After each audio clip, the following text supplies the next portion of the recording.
So today's job is finishing off the panelling in the dining room. This is a slightly different style of panelling from what we've done in the kitchen. In the kitchen we did like a tongue and groove style panelling, cladding almost, and that was just using a router and a V-bit just to get those grooves. In the dining room we've gone for a slightly more traditional look. It's more of a shaker style. So we've done this for a couple of reasons. One is obviously for the look, and we wanted that kind of traditional panelled wall that suits the house. Also, the lower 2 foot of this wall is slightly susceptible to some condensation or damp coming through the lime plaster, and that will be treated in the future because we'll be digging down and correcting the drainage outside. However, the paint has dried slightly different colours at the lower part of the wall, so this is just another way of covering that up. And that's one of the reasons why panelling was used a lot in old buildings. So the design is fairly simple. We're making sure that we're keeping it off the wall itself, and we're doing that by using some treated battens. They are initially screwed, or using concrete screws, onto the wall I think we've done about every 40 centimetres. Then the first insulation is the back piece of MDF. We're using moisture resistant MDF as well, and the back of that's been primed. So once we've got that base piece of MDF fastened securely against those battens on the wall, we've basically got a blank canvas to work on. We've then used strips of the same MDF, and this is only 9mm thick because we didn't want to encroach on the room too much. So it's 9mm thick. We've run that in 150mm or 4-inch strips, and it's just one piece along the top there, nailed and filled, and then the pieces down the middle. And last of all, we've trimmed it out just with some kind of picture frame moulding, and that is then tucked in and pinned in there as well. Once we've gone over, we'll fill all the holes, any gaps, and the whole thing will be undercoated, ready for painting. This is just a small test piece here where we've gone ahead and painted just to have a look, see what it was like, and really pleased with it. So we're going to crack on down the other end of the room where we just started that wall. So we left a small aperture around the fireplace here. It's not going to be used, hence why we've used timber all the way around it, but we're just going to make a bit of a feature of that reveal. And also you want to make sure you cut out any places where you want sockets or any switches. The other thing is, in this wall, because we've got those slight damp issues, we're going to make sure that we've got some brass vents at the bottom, and then at the top where we're going to have that ledge along the top, there'll be a slight gap under there for airflow, just to make sure that we don't have any build-up of condensation or damp behind there. Okay, so we're putting the battens on this last piece of wall here. So with all these old walls in the house, we've had to use quite a few kind of packers and shims to make sure everything's level. But it's all good now and all nice and secure onto the wall. So the next stage will be to cut and fit that first piece of MDF. Apologies about the odd angles with the camera today. I haven't got the tripod because we've left it in the studio, so it's balanced on all sorts of things. But hopefully you can see what's going on here. This is our back piece of MDF. So it's 9mm moisture resistant, and I've primed the back face just in case it does come into contact with any moisture. The battens are keeping it off the wall anyway, but we'll put that primed face out against the wall, and I've cut this piece to slot in there.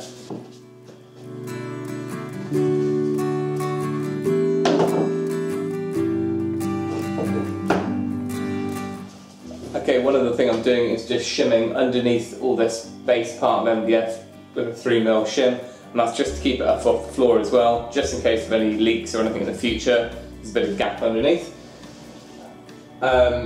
We're all level now, so I'll go ahead and fix this to those battens, and then we can make a start on putting the trim on.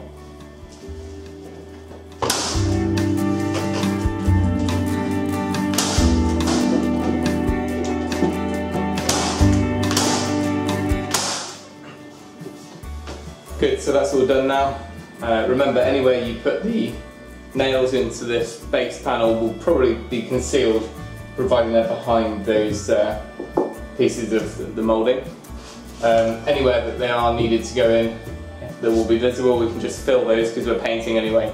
If you want to do this in a hardwood, like for instance a traditional oak look, you could use an oak veneered ply or MDF and trim out with solid oak, and in which case you'd want to make sure that those nail holes are hidden behind all the top pieces.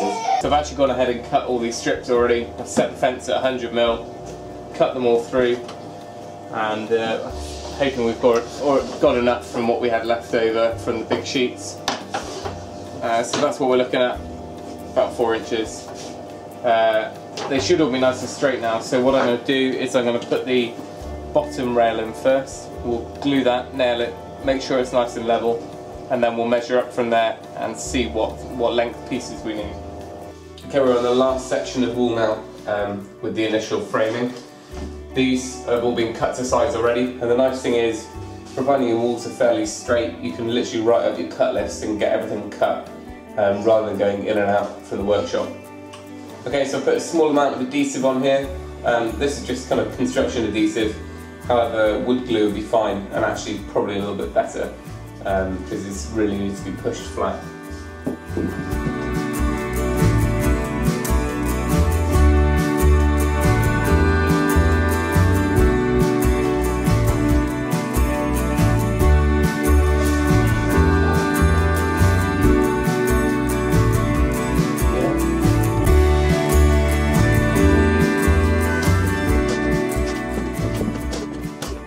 So as you can see, we've got most of this internal wall done now. This one is not battened out from the wall. This one is directly onto the internal wall using an adhesive. And so that's our baseboard, as with all the others, and we've trimmed it out with the 100mm pieces. I've just popped this piece of skirting, the baseboard at the bottom, just to get a rough idea of how high and make sure that we've left the reveal of 100. There's a few little bits to cut around on this wall. We've got this old safe in the wall here, so we've made sure that the gap is going to fit that, and also we've got a socket down here for a socket cover, so I've had to take a small notch out of one of the uprights for that.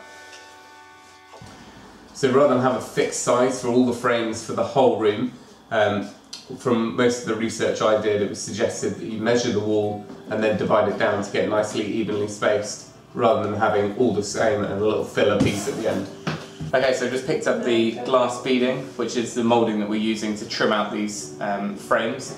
It's just a simple sort of 9mm by 12mm moulding, and it's slotting in perfectly, so it should be the same width as the MDF top piece.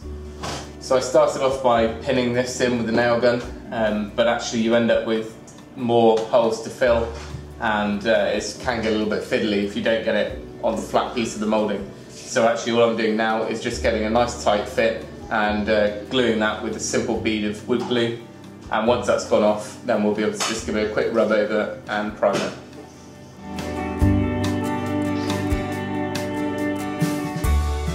So just making a start on this glass wall now, and once we've done that, we'll do all the prep ready for painting. So although I could use the mitre saw out in the workshop for cutting all this moulding, I've got quite an aggressive blade in the saw at the moment, and that's the only one I've got. And actually these are really tiny mouldings that it's just as easy to use a little mitre box and a fine-tooth saw.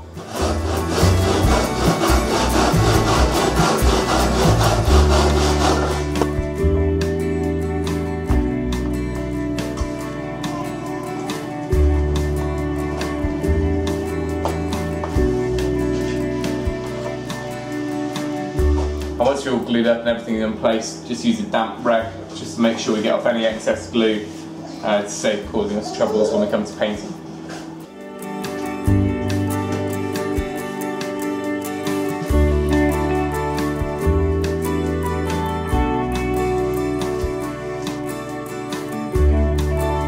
So as you can see here, we've got all the panels in place with the trim moulding.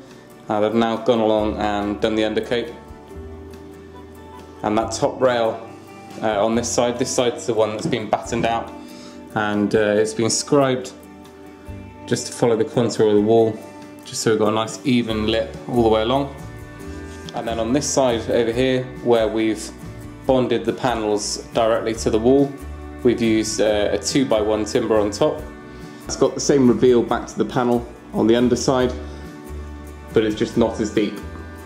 I've used a chamfered bit in the router just to get that nice front edge, slightly softer.